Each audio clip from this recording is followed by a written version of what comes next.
Shalom, salam sejahtera dalam kasih Tuhan Yesus Kristus. Kembali kita berjumpa di dalam program BBT ya, berjalan bersama dengan Tuhan. Ya, kali ini Bapak Ibu host openingnya beda. Host opening lagi. Biasanya Saudara Mika, tapi kali ini saya yang ditugaskan untuk membuka acara.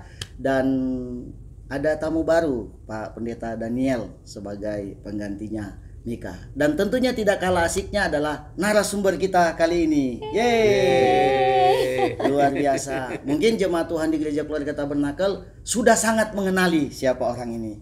Tapi tidak mengapa, kita minta untuk memperkenalkan diri karena channel kita ini ditonton oleh jutaan. Amin. Seluruh dunia. Iya, orang ya kan banyak yang tidak kenal. Ya, mungkin bisa diperkenalkan namanya. Terima kasih. Saya Samuel Usmanto, tapi biasanya seringnya dipanggil Ogi gitu. Karena itu juga nama kecil saya, dan saya selama ini masih aktif sebagai koordinator musik di Gereja Keluarga Tabernakel yang dipimpin oleh Ibu Mia. Iya. Ya, jadi Pak Ogi ya, Samuel Usmanto, Pak Ogi, dan melayani di gereja ini sudah sangat lama. Nanti kita mungkin akan dengarkan cerita aja, ya, pengalaman hidup, kita akan dengarkan. Melayani itu tuh udah berapa lama? Iya betul.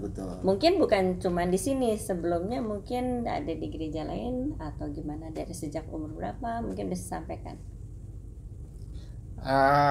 Kalau melayani sih saya kurang jelas ya ininya waktu ini. Tapi kalau aktivitas gereja itu dari sekolah minggu gitu udah aktif gitu ya.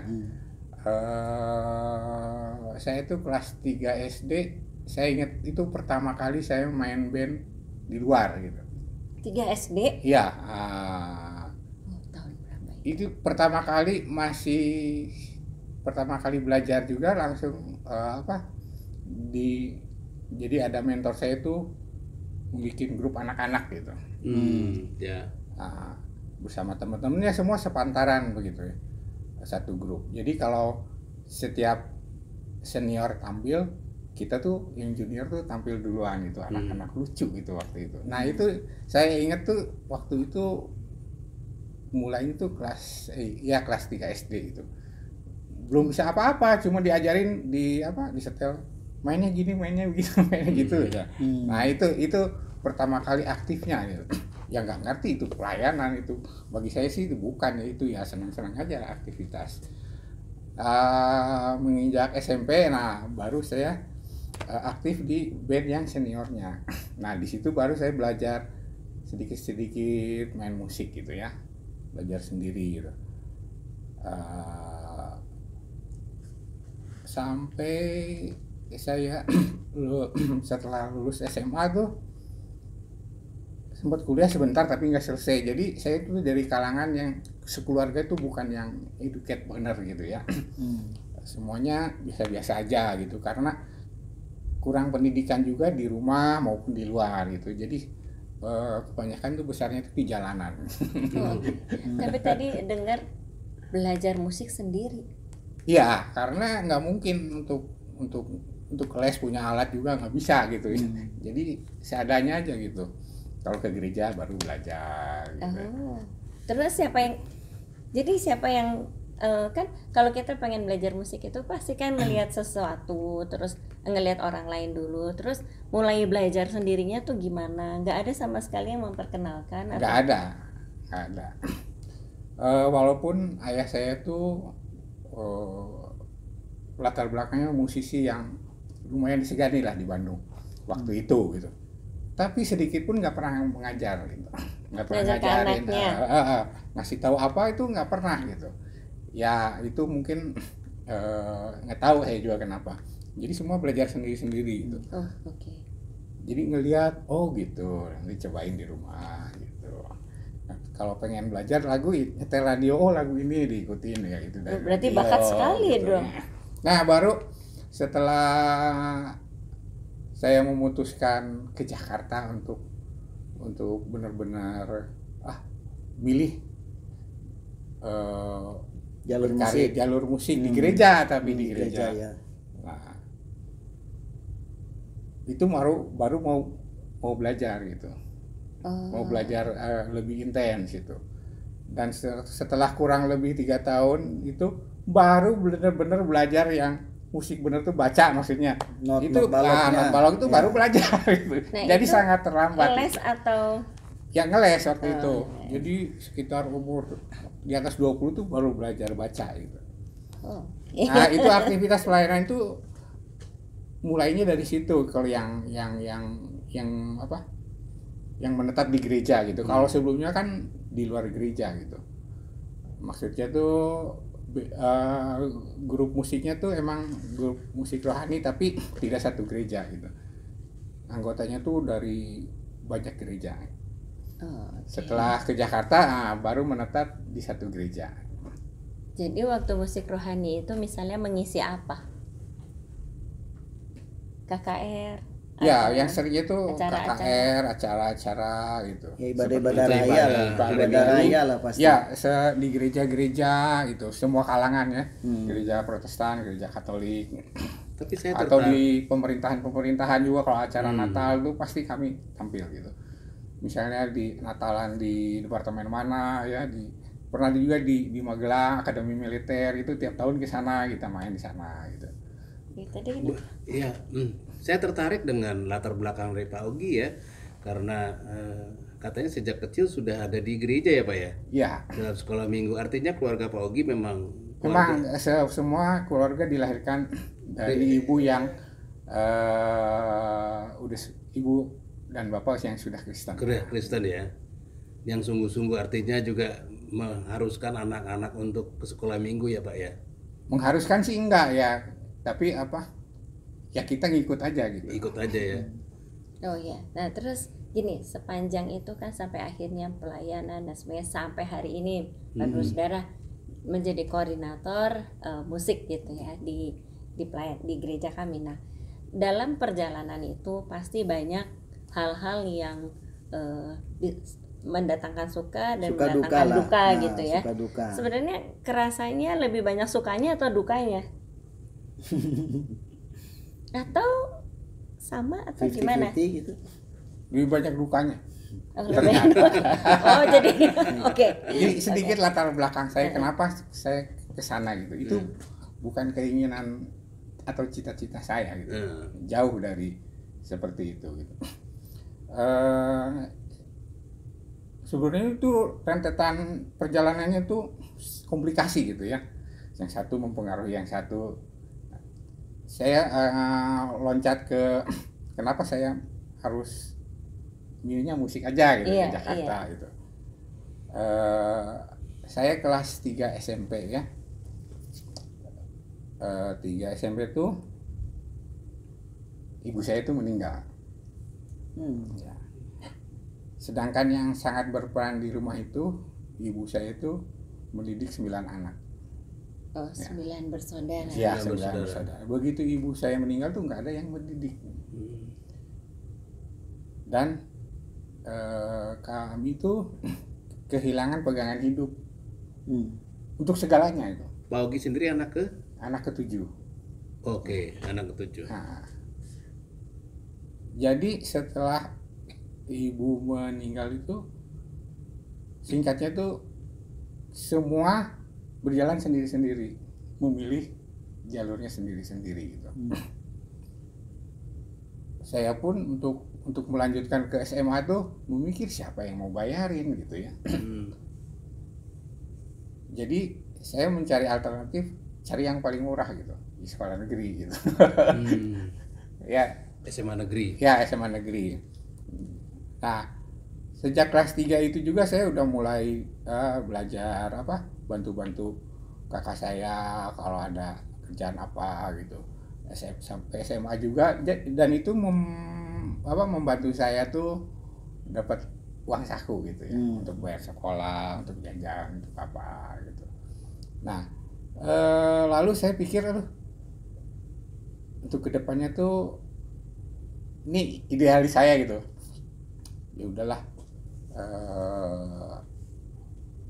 kan saya lama tuh udah bermain musik, saya putusin aja lah karena ada tawaran gitu ya. ditawarin ke Jakarta aja, nah, melayani di gereja. Nah, waktu itu yang menawarkan itu dan yang menarik itu saya ingat tuh Pendeta Adi Manohutu. Oh. Penyanyi ya, Ya waktu itu dia masih belum terkenal. pendeta. pendeta. Oh, belum Ya, pendeta, tapi pendeta sudah masih Jadi terkenal. dia udah asisten pendeta. Jadi dia mengajak saya ke gerejanya untuk bareng melayani di sana gitu. Nah, dengan gembalanya Pak Beni Santoso gitu ya. Nah, di sana baru saya belajar intens itu melayani di gereja. Full Kalau ya. mungkin sekarang itu apa ya istilahnya full time gitu ya. Full time, ya. Tapi saya kurang serak dengan istilah itu. Ya. Oke, nah terus setelah itu kan tadi banyak dukanya gitu ya. Pasti pernah nggak kepikir untuk berhenti melayani aja lah. Karena kalau melayani kayak gini Pada gitu. titik mana pas Ada Ya, nggak pernah pemikiran nggak? itu setelah bertahun-tahun ya, saya mencapai titik jenuh itu. Dan saya mencapai puncak kekecewaan gitu. Oh sempet ya? Ya pasti sempat gitu. Karena saya orang sederhana, jadi dulu tuh mikirnya tuh, wah mungkin kalau di gereja tuh lebih aman. Lebih damai ya Pak ya. Lebih damai. Nggak ada orang jahat, nggak ada orang yang bisa Pokoknya mengecewakan. Ya, rohani. Singkat-singkat setelah saya menjalaninya sebegitu lama, saya sampai pada kesimpulan, di sekuler lebih baik. Berarti Semuanya. banyak kekecewaan. Ya udah jelas itu. Saya kenal banyak dengan bos-bos sekuler, mereka semua baik. Dan saya juga memperhatikan teman-teman saya yang bekerja di sekuler tuh semuanya tuh jalannya tuh nggak ribet seperti yang saya jalani gitu. Kalau di gereja kok komunikasinya tuh banyak sekali. Banyak aturan ya Pak ya. Aturannya sih nggak apa-apa kalau bagus itu. Tapi kalau aturannya dibuat sendiri dan suka-suka sendiri gitu ya itu sulit itu ya. Okay. Kalau di perusahaan kan ada aturan bagus, tapi kan mereka berjalan benar-benar sesuai gitu. Gitu. Kalau di gereja kan suka mau-maunya terserah dia. Terserah dia lah. Terserah pimpinan. Iya. Pimpinan ya. Nah seperti itu. Ya pernah juga puncak kekecewaan itu saya mengundurkan diri dan saya pernah sampai keputusan udahlah masa bodoh dengan musik, masa bodoh dengan gereja, pokoknya saya cari uang. Lebih baik saya seperti orang biasa aja. Saya mampu jadi pengusaha asal saya dapat modal. Dan saya cari modal. Terus tapi ternyata kembali lagi ke musik, maksudnya kembali lagi ke melayani di gereja, apa sama Tuhan di surga? Ya udah jelas. Saya pernah satu titik tuh saya tuh berdoa sama Tuhan. Tuhan kalau Tuhan izinin saya 5 tahun ke depan baru merit tuh. Saya dan istri mau cari duit, cari modal. Dan masa itu Bapak meninggalkan pelayanan? Ya jelas, karena saya pergi ke Jepang. Oke. Bapak ke Jepang larinya nggak dekat tuh. Kira-kira larinya. Iya. Kalau Tuhan izinin 5 tahun saya di sana, saya udah punya hitungan, pulang pasti bawa segini, bisa buat modal. Tapi kalau Tuhan tidak izinin, saya tinggal di sini setahun aja, di luar negeri setahun aja, saya pasti balik pulang, lagi. Ya. Nah, baru nyampe sehari 2 hari di sana itu, Tuhan tuh udah kasih tanda gitu. Dengan caranya tuh, sehingga saya tahu, saya hanya setahun di sini. Langsung tahu ya. Langsung tahu hari rasa itu juga. Dan saya keputusan ya udahlah, niat saya cari modal tuh gak jadi. Jadi saya setahun di sana ya kerja gitu. Ya kerja sambil menikmati di sana gitu, senang-senang di sana. Anggap Bulan aja madu liburan lah, ya. Anggap aja bulan madu. Bulan madu tuh udah sebelumnya. Oh sebelumnya. 3 bulan sebelumnya saya udah ke Jepang duluan. Oke. Ceritanya kata orang bulan madu, padahal bukan, saya survei. Survei duluan, 3 bulan kemudian saya balik lagi gitu. Dengan ketetapan seperti itu. Nah itu nggak ada orang yang tahu itu. niat di dalam hati, tapi Tuhan yang tahu. Oke. Saya merancangkan sesuatu yang menurut saya tuh saya bisa dan Bisa, saya ya. berhasil dan Tuhan tuh kelihatannya itu memuluskan jalan itu. Kelihatannya di awalnya. Iya, semuanya jalannya tuh mulus. Hmm. 2 kali saya berangkat ke sana tuh mulus, dapat tiketnya setengah harganya 2 kalinya. Ada orang yang mengurus dengan sedemikian baiknya gitu. Tapi ya ternyata semulus-mulusnya itu yang menurut saya itu mulus, itu bukan yang Tuhan pengen. Tuhan kasih sepertinya tuh Tuhan tuh toleransi, ya udahlah, lu setahun lah udah nyampe sana gitu. Nah itu tuh kan tadi udah dibilangin kalau Tuhan kayaknya nggak setuju dan sebagainya gitu ya. Nah mungkin dalam kaitannya dengan itu apa ada ayat yang menjadi pegangannya Pak Ogi, kita sebutinnya Pak Ogi aja ya. Nah Samuel pegangannya Pak Ogi sehingga nurutlah sama Tuhan, akhirnya kerasa oh ini mah bukan rancangan Tuhan gitu, udah bukan rencana Tuhan, aku mah harus balik gitu. Nah ada nggak ayat apa? Ayat pegangan saya itu banyak sekali dan itu berubah-ubah tergantung fase kehidupan yang saya lewati. Ya, tapi untuk momen itu ada satu ayat dari Yesaya 55 ayat 8 sampai 9. Yesaya 55 ayat 8 sampai 9 ya. Ya. Pak Ogi yang baca. Ya. Yesaya 55 ayat 8 sampai 9. sampai 9. Sebab rancanganku bukanlah rancanganmu dan jalanmu bukanlah jalanku. Demikianlah firman Tuhan. Seperti tingginya langit dari bumi, demikianlah tingginya jalanku dari jalanmu dan rancanganku dari rancanganmu. Nah, saya itu memutuskan untuk ikut Tuhan aja. Tuhan kan maha kuasa, maha kasih ya. Karena dari pengalaman-pengalaman masa muda sebelumnya tuh saya juga punya rancangan yang menurut saya itu ideal gitu. Ya, betul. Tapi Tuhan nggak nuntun saya ke sana gitu. Misalnya dalam cari jodoh misalnya.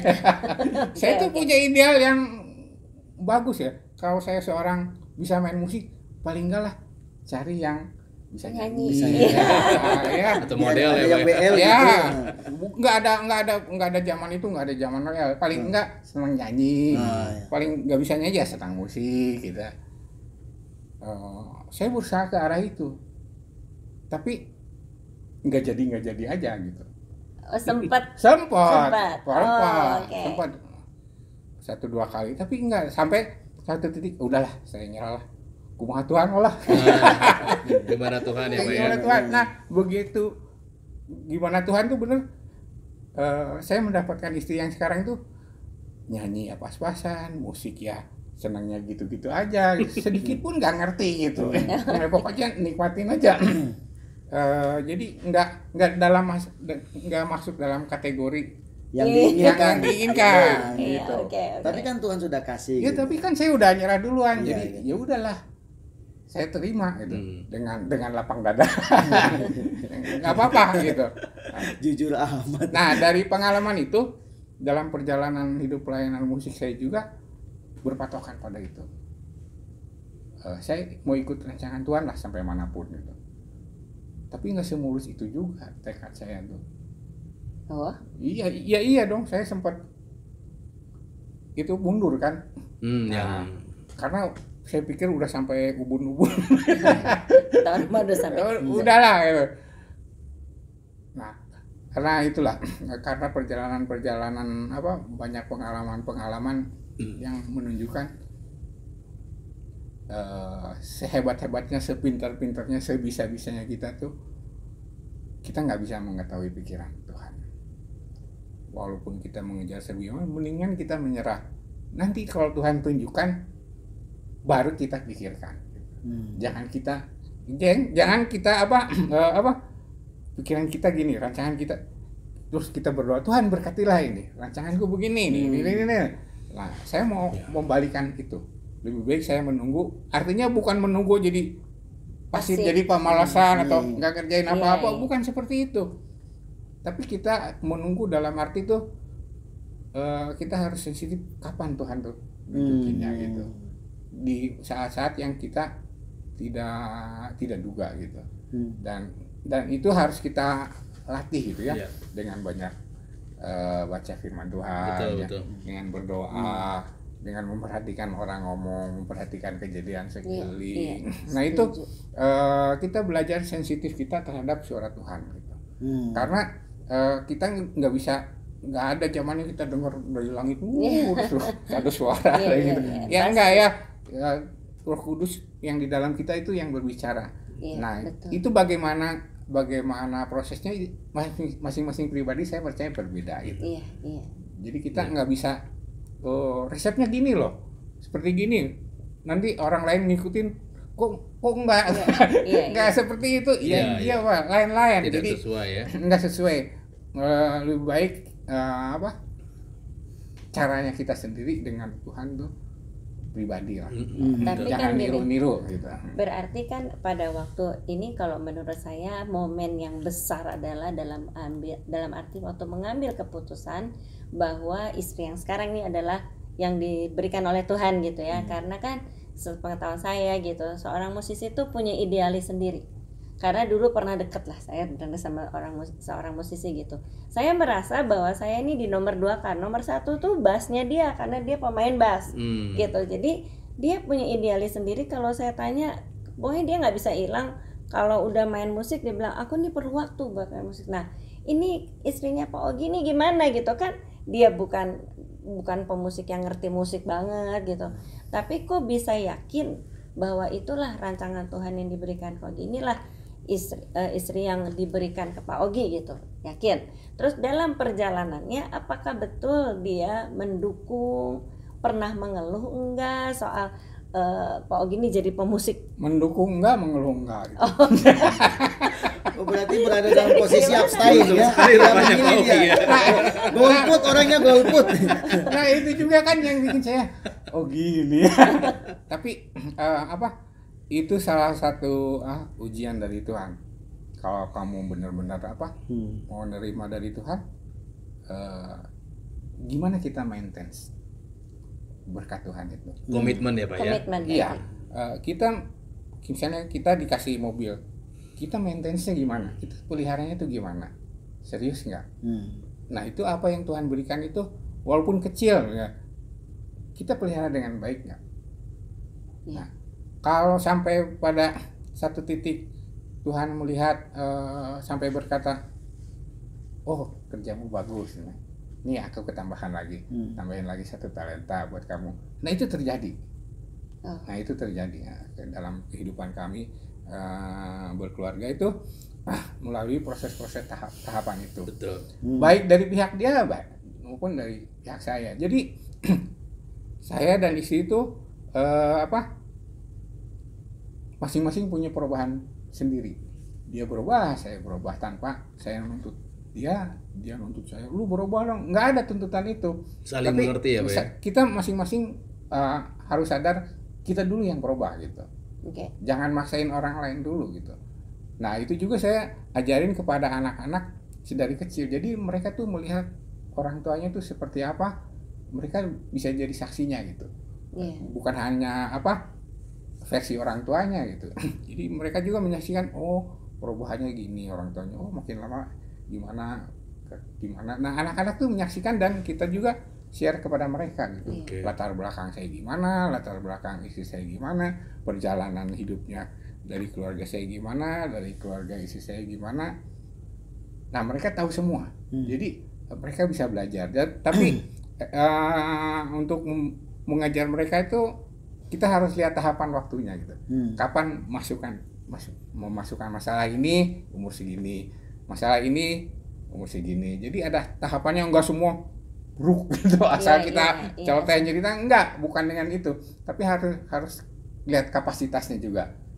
Kapan dia bisa menampung itu. Ya, tapi saya tertarik. Berarti itu kan Pak Ogi bisa punya sebagai seorang ayah juga punya visi ke sana ya. untuk memberi teladan ke anak-anak ya. Padahal Karena saya pengalaman tidak punya itu nah, di keluarga. itu kan Nah, itu satu betul. hal yang istimewa, artinya biasanya seorang anak itu lihat ayahnya gitu Ya, ya. betul. Nah, terus kalau nggak punya pengalaman itu biasanya tidak bisa memberikan contoh yang baik kepada anak-anaknya. Apakah Pak Ogi punya seorang mentor yang menjadi ya bukan ayah kandung tapi misalnya siapa gitu, atau karena berdoa dan karena tahu bahwa rancangan Tuhan ini? Saya pikir itu adalah satu kedewasaan iman. Karena pengalaman saya itu dari keluarga saya misalnya ya. Saya bertanya, kenapa Pak ayah saya begini? Kenapa ibu saya begini? Nah, saya mencari data tentang ayah dan ibu saya. Dan itu berjalan bertahun-tahun. Saya tanya ke kakak-kakak saya ataupun saudara-saudara yang tua gitu. Sebanyak mungkin saya kumpulkan itu data itu sampai lengkap benar. Jadi saya tahu, oh latar belakang mama saya gini, latar belakang ayah saya begini. Jadi mereka sikapnya seperti ini. Ya. Nah dari situ jadi kita bisa memaklumi apa yang terjadi dengan keluarga saya. Nah tapi kan saya mencari itu setelah mereka nggak ada gitu. Iya. Nah, makanya saya menceritakan kepada anak-anak selagi saya ada. Oh iya. Jadi Iya. saya melihat begini, ya betul tadi kata Bu Mia, suatu hal kematangan imannya Pak Ogi itu saya rasa berasal dari ini ya, Bapak melihat segala persoalan itu, ya kan, untuk mencari solusinya, ya kan, bukan terfokus kepada permasalahan yang pastinya kan banyak hal-hal yang mengecewakan Pak Ogi ya selama dalam kehidupan Pak Ogi, tetapi justru Pak Ogi melihat, oh kalau ini terjadi sama saya, saya nggak pengen ini terjadi sama anak saya gitu kan, sehingga diberikanlah solusi-solusi kepada anak seperti itu. Saya rasa ini satu hal yang baik sekali untuk bisa kita coba lihat contoh dari Pak Ogi sendiri ya, perjalanan imannya ke pertumbuhan rohaninya. Dan saya punya contoh juga sebetulnya. Ada orang yang memang melihat karena ayahnya begitu, aku tidak mau seperti ayah saya. Ya, betul. Tapi tanpa sadar, ketika ada perkembangan kehidupan lah ya, ketika mulai umur sekian gitu, tanpa sadar dia melakukan hal yang sama dengan ayahnya. Iya. Nah, apakah di Pak Ogi ini ada satu menekankan kepada diri sendiri, aku nggak boleh seperti itu berkali-kali atau gimana ya, sampai bisa betul-betul terputus. Kalau ayahnya Pak Ogi begitu, Pak Ogi berbeda, berlawanan sekali. Selain memberi informasi. Genetik itu menurun. Ya. Ya. Dan saya menyadari itu. Masalahnya saya menyadari itu. Menyadari ya. Ya, sedari saya masih muda. Saya remaja itu saya udah menyadari hal itu. Saya belajar tentang ilmu genetika di sekolah gitu, dan saya memahami benar. Oh, ini. Nah, mungkin ada tentang menjelekan leluhur orang tua, bukan ya? Bukan. Tapi misalnya ini ada satu contoh yang mungkin kedengarannya agak asing buat semua ya. Kami itu 9 bersaudara ya. Dan mungkin nggak tahu ya mereka ya. Kalau saya dengan ayah saya itu nggak pernah ngobrol sekalipun. Oh ya. Ngobrol.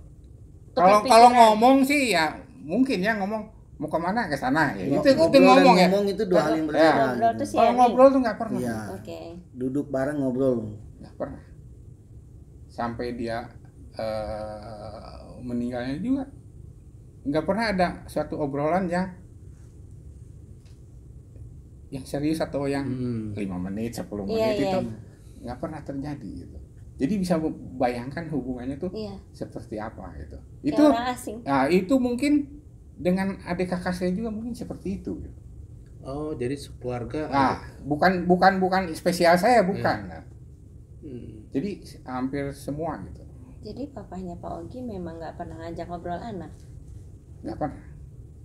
Oh, oke. Ya tadi Jadi sempat makanya disinggung. saya bilang tuh setelah ibu saya meninggal tuh Iya, semua iya, karena itu berantakan karena betul. udah nggak ada pikiran. Nah seperti itu. Tapi setelah itu menikah lagi Bapak enggak? Nah mungkin ada yang aneh juga ya. Singkat kata tuh setelah ibu meninggal tuh saya ikut kakak saya yang terbesar yang kebetulan waktu itu udah mulai usaha sendiri. Oh iya. Saya ikut di tempat tinggal dia, bantu sampai sekolah gitu ya. Nah, yang tinggal dengan ayah saya tuh 2 adik saya masih SMA dan SD lah, ya Oh, atau iya. SMP gitu ya. Nah, itu kan rumahnya kan beda rumah kan, saya sama koko saya. Tiba-tiba saya dengar si papa teh udah menikah lagi gitu. Tiba-tiba tanpa pemberitahuan ya Pak. Ya itu ya udah biasa aja gitu. Biasa Oh, aja ya. gitu. Enggak Tahu-tahu kalau ada kabar itu aja, tahu-tahu ada sosok baru di rumah itu. Ya, nah seperti itulah. Oh iya. Jadi saya lihat gini, kalau saya melihat patokan dari ayat yang tadi gitu ya, kelihatannya ayat itu bukan sekedar slogan, tetapi diaplikasikan benar-benar. betul dari dalam Sehingga kehidupan. dalam segala kesusahan itu saya melihat bahwa ya tadi seperti ceritanya Pak Ogi dengan istri, Pak Ogi diubahkan, istri diubahkan, artinya sudah yakin bahwa rancangan Tuhan itu yang terbaik, memberikan istri yang seperti ini itu terbaik. Walaupun nggak tahu Walaupun nggak mengerti pada nggak awalnya. nggak mengerti dah, Ya. nggak mengerti. Tapi berhubung saya gagal di depan kan, Oh iya. masa muda gagal dengan rancangan itu, Hmm. jadi saya bertekad udahlah ikutin rancangan Tuhan dan nggak mudah juga. Iya. Tapi kalau saya lihat, kalau saudara tahu kehidupan Pak Ogi ya, kalau saya lihat antara Pak Ogi dengan istrinya itu harmonis. Kalau saya lihat begitu dari di Harmonis. mata kami ya, dan memang kenyataannya saya lihat kalau ibadah ke gereja atau segala sesuatu aktif di gereja gitu, itu buat kami adalah satu berkat yang bisa dicontoh gitu sebetulnya.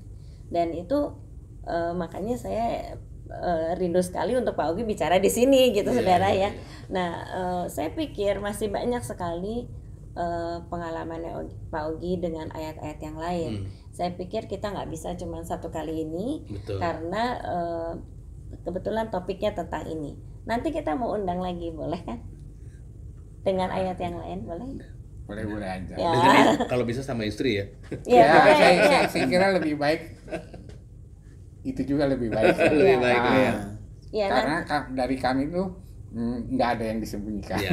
ya itu kan satu hal yang luar biasa menurut saya, yang tidak ada contohnya, tapi justru dilakukan Betul. gitu ya. Ada cerita menarik sebetulnya, makanya kalau Ibu Novi diundang kan, waktu pas Tuhan pertemukan jadi jodoh, itu bukan perkara Oh yang iya, gampang. betul. Itu cerita yang sangat luar biasa.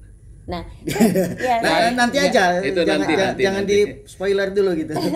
saya pikir itu adalah satu perjalanan bersama dengan Tuhan yang di luar dari ekspektasinya Pak Ogi kan awalnya ya. Ya, kita kembali ke ayat tadi Iya. kan, kebetulan memang biar kita merujuk pada inti dari apa yang akan kita bahas pada saat ini. Karena kalau kita ngomong terus panjang lebar, Iya. time-nya Iya. jadi harus kita pikirkan. Ya, justru saya pengen Durasinya bertanya, ini gitu. pertanyaan saya terakhir menyangkut ayat yang tadi, apakah ketika Pak Ogi sudah secara rohani dini ya, sekolah minggu itu yang membuat akhirnya, karena ini ayat ini menurut saya ayat yang besar ya, artinya iman yang tidak melihat ya tapi mengerti rancangan Tuhan. Nah itu kan apakah karena Pak Ogi sejak dini sudah di sekolah minggu atau bagaimana Pak? Karena pengalaman. Itu pasti ada pengaruhnya. Ada pengaruhnya Pak ya? Pasti ada pengaruhnya. Bagaimanapun juga ketekunan kita beribadah tuh mempengaruhi tentang jalan pikiran dan hati kita. Iya ya. Ya, amin. Jadi kebiasaan sejak kecil gitu Harus. maksudnya? Amin. Harus. Karena sedikit-sedikit dibalikin apa ya kata Tuhan. Oh ya. Iya. Dan kita tuh apa? Iya. Oke. Nah, itu. Nah, ini semua perlu didengar oleh para orang tua, saya pikir, untuk bisa mendorong anak-anaknya dari sejak dini Dini, ke sekolah ya. minggu. Betul. Mungkin sampai di sini itu Pak Stefan bisa closing semuanya. Ya, Rangkum. jadi sangat inspiratif ya cerita dari Pak Ogi, walaupun memang masih banyak tip-tip yang perlu kita dengarkan lagi. Pembahasan tadi masalah Jepang belum tuntas buat saya gitu. Masih banyak hal yang perlu kita dengarkan. Tapi saya udah perjalanan ke berterima sana. kasih sekali Dan gitu pulang. ya. Sama, terima kasih. Iya, Saya juga. kemudian masalah Bisa sharing. pernikahan masih itu cerita yang sangat memberikan inspirasi. Namun karena memang kita waktunya tidak mencukupi untuk hari ini, memang sengaja dibuat nggak cukup sih supaya Supaya dipanggil masih lagi. ada lagi. Ada terusannya. Next time dengan istri biar lengkap, Iya. kalau perlu dengan anak-anak, Anak-anak sekeluarga biar lengkap dan lebih. Itu part 3 kali ya. Ya, Itu part tiga iya, kali ya. iya. Kali ini kita akan sudahi dulu pembahasan kita berjalan bersama dengan Tuhan dengan narasumber Pak Samuel Usmanto dengan panggilan Pak Ogi. Kita akan jumpa kembali pada episode berikut, mungkin masih dengan narasumber yang sama tapi lengkap ya keluarganya. Karena itu kiranya jemaat di Gereja Keluarga Tabernakel dan penonton yang lain boleh diberkati oleh Tuhan, dan kalau ada yang benar-benar merasa diberkati, jangan lupa share video ini ke teman-teman yang lain, bisa lewat WhatsApp, bisa lewat TikTok, bisa lewat YouTube dan sebagainya, di-share buat teman-teman yang lain, dan jangan lupa subscribe di bawah ini, kemudian pencet Like juga dong. tombol loncengnya supaya mendapatkan notifikasi dari video kita berikutnya, dan like. Dan kiranya Tuhan Yesus memberkati kita semua. Kita akan jumpa kembali. Bye bye.